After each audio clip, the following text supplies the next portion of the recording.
Good evening, Pak Matthias and friends. My name is Clementine, and today I will present about environment analysis.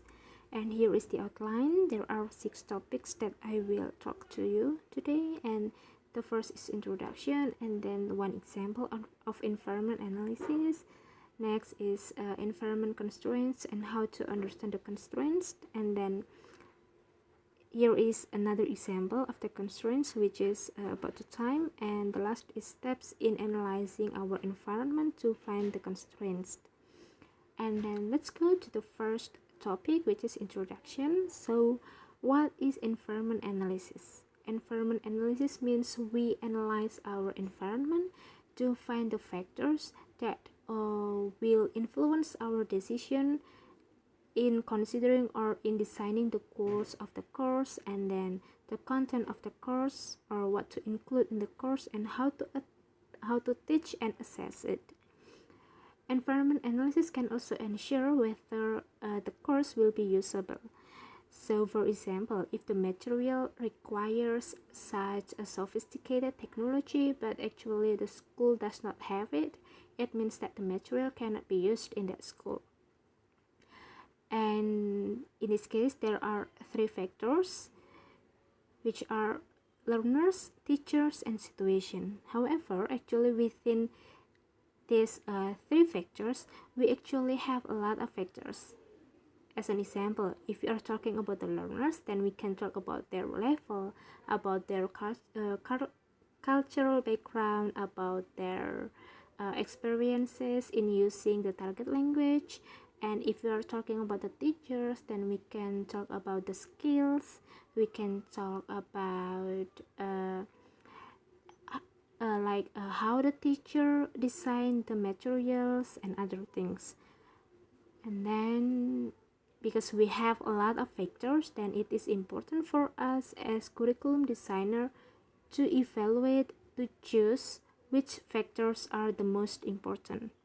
And to find the most important factors, then we have to consider two things, such as whether the course will still be useful if the factor is not taken into the account, and the second, how large and pervasive the effect of the factor is on the course. So those 2 important things will guide us to find the most important factors. And next is the example of environment analysis. So the example is taken from one case from a young Japanese learner, and his age around 6 until 9 years old, who had lived in English-speaking country with his parents. However, when he went back to Japan, then he attends only 1.5 hour class, and it's only once a week to maintain his English. What does it mean? It means that when he lived in English-speaking country, then he had very rich experiences in using English because the environment, because he needs to speak English.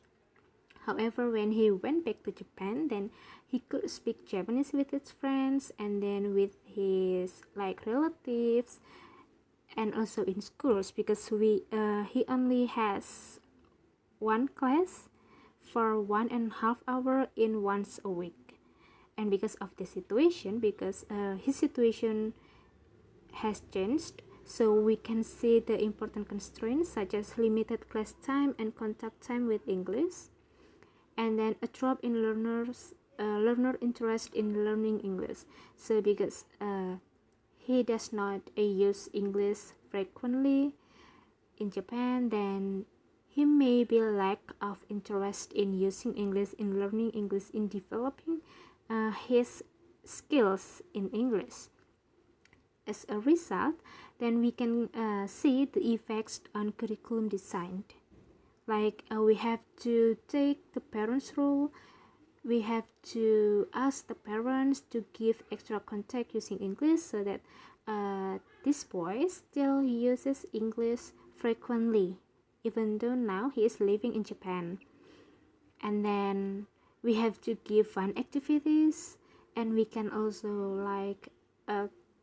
give the plan for the next class, the plan of the activities of the next for the next class, so that the student can he will wait for our next class, he will wait for the next meeting with us in our classroom, something like that, in English classroom. And then we have to design largely teacher-centered activities so that it will be more interesting for the students like this boy. And then we have to design more meaning-focused activities. And because referring to these constraints and the effects, then we can design such activities, like we can use listening to serial story, and then we can ask the students to read at home and then report to the class. So by using this activity, like the students really read English stories at home, then it means the student uses English at home. And then because we ask the students to report the result of their reading to the class in next meeting, it means that the student must prepare the next meeting. So the students will not forget about the next meeting, will not forget about our classroom, will not forget about our English learning and teaching process.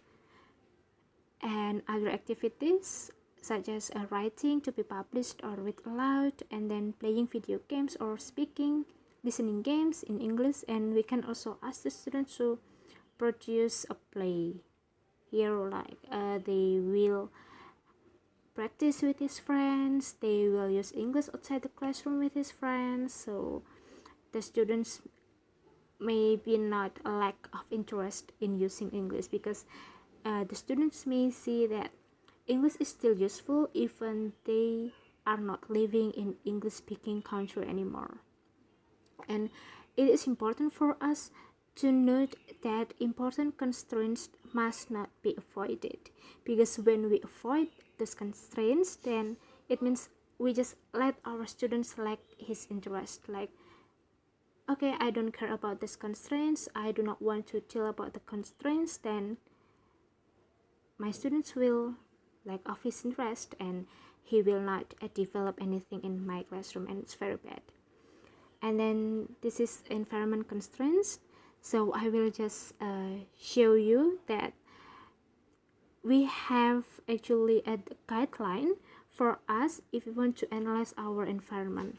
So in the first column here, we have the general constraint, and then like whether the constraint are the learners, the teachers, or the situation.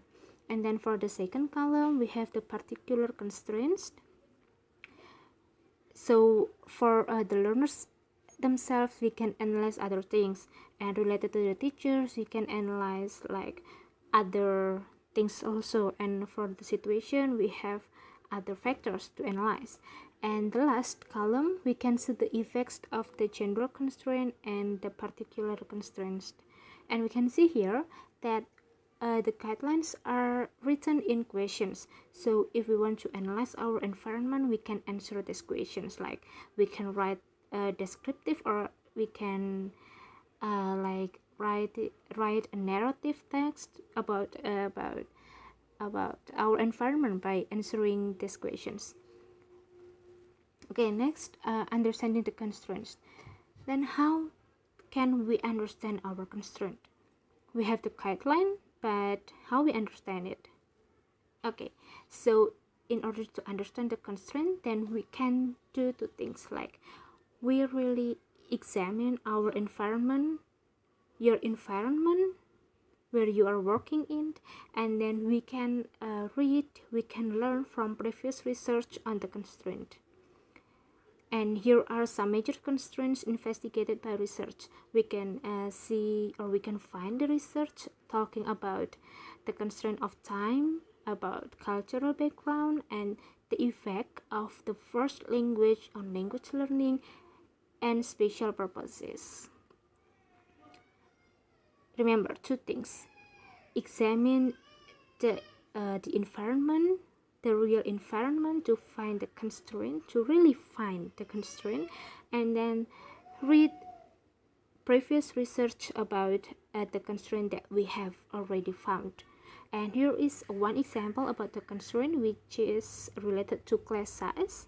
So if we found that our constraint was class size, then we can ask ourselves, then we can read a lot of researches about this, and we can try to answer these questions like how many students in our class, like 40 or 100 or only 10 or only 15, and then which activities are suitable to use in this class, like which activities that we can use for only 15 students and which activities that we can use for 100 students, and then how to manage an effective group work in class, like which group work will be effective for 15 students and which group work will be effective for 40 or 100 students. And then here is the constraints of time. So here is another example besides about class size. First, if we found that our constraint is time, then we can really examine the local environment. We can see how much class time, how much is our class time, like 90 minutes for example, and then how much the time out of class could be given to learning, like the time that we can allocate for the students to still learn English outside the classroom, and then what the goals of the course are. So when we are talking about the constraint of time, then sometimes we have the time, but the time cannot cover our course. So within this time we cannot reach the course, or sometimes the course is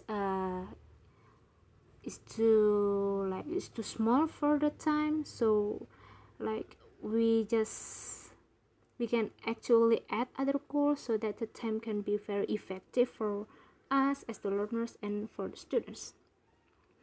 And the second, we can also look at previous research, like what could be achieved within certain time periods. For example, if we want our students to reach an elementary level of French, then we can give them 240 hours. But when we want our student to reach an elementary level of Japanese, then we can give them 360 hours. So this is based on research. Like why the number of the hours are different. We have to remember that learning language is difficult, and the difficulties are varied. Like in Japanese we need more hours because Japanese is more difficult than French for the students. Once again, this is based on research. And the last, we have to consider the effect on the design of the course, like what is the effect of the time to our course.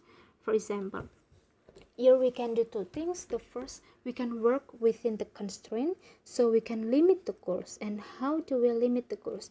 In order to limit the goals, we can design an intensive study program.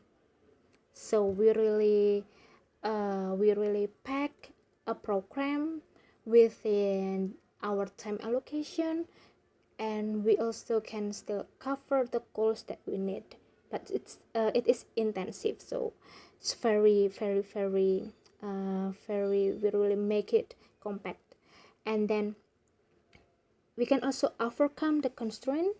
When we overcome the constraint means that we provide self-study options for the students so that they can do their work outside the classroom. It means that for example, if in the classroom we have only 90 hours, then we can give the students 20 or other 30 minutes for them to study at outside the classroom, like by giving homework, by giving a project, something like that. So the students do not only use the language inside the classroom within 90 minutes, but they also use a language at the English outside the classroom.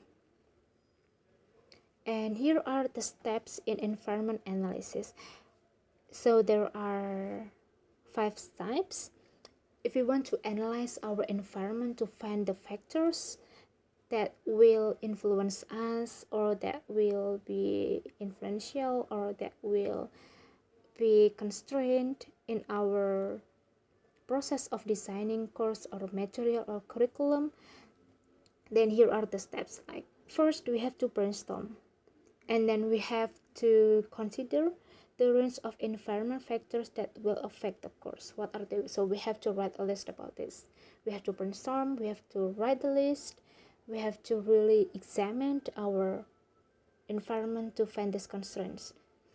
And then after we got the constraint, remember that no more than five constraints are enough. And then we can choose the most important factors, like we rank them from 1 is for the most important factor, and then we have 2, 3 until 5.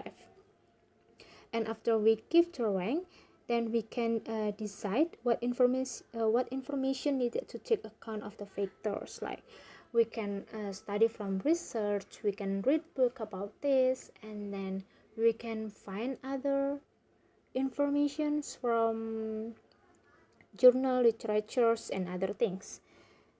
And then after that we can consider the effects. So after we see the information, after we get the factors, we get the information, and now we have to consider the effects of each factor on the design of the course. Like, for example, if the constraint is A, is the time, and then if the information or like the factor is blah blah blah blah, and then now we have to consider the effect. What is the effect of our time constraint? Something like that. And after we finished, we solve the problem of our first constraint, the most important part, then we can go again to number 1, like that. So we can solve the problem by one by one, not at one time, and then we try to solve 5 problems. No, but we have to do it step by step, so that we can get like more effective, more better, like we can get better results. And then here is a quotation that I like because it is important. It could be a reminder for us. Good environment analysis thrives on both analysis of the environment and application of previous research and theory. So we cannot just examine our environment, but we have to read, we have to consider about the previous research and the previous theory, because when we just rely on our situation, rely on our experience, I think it's not enough. We need more than that. We need the theory, we need the references to make a better curriculum, to make better materials, and to deal with with the constraint of our teaching progress, so that we can really give effective, useful, and meaningful learning for our students. Okay, that's all. Thank you. And if you have any questions, do not forget to throw in our forum in Bella, and I will try to answer your questions. Thank you, and see you in Bella.